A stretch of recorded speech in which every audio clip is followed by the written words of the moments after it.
হোয়াটস আ decoration. আরে এই চকলেটটা কোত্থেকে গেল টুসি? এই চকলেটটা আমার একটা ফ্রেন্ড কাম বোন, সে আমার জন্য নিয়ে এসেছে। শুধু চকলেটটা আর অনেক কিছুই এনেছে,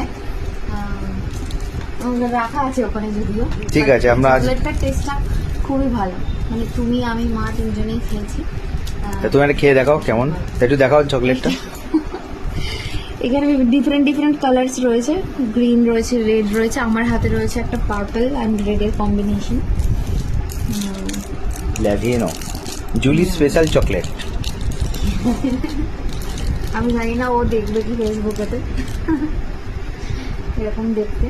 ইট ঠিক আছে, কেমন? মানে সফট আর একটা খুব সুন্দর গন্ধ আছে মা। কিন্তু মায়ের জন্যই বার করেছিলাম আমি, কিন্তু তুমি ভিডিও করবে বলে আমি খেয়ে নিলাম। ঠিক আছে, বাঙালির প্রধান পোশাক এখন, মানে মহিলাদের বিশেষ করে বাঙালির কি বলতে পারো, নাইটি বলতে পারো। তো নাইটি পরে সুন্দর চকলেটের একটা স্বাদ আমরা নিলাম। তো আমাকেও খেয়ে দেখতে হবে কেমন চকলেটটা, তোমরা এত সুন্দর বলছো।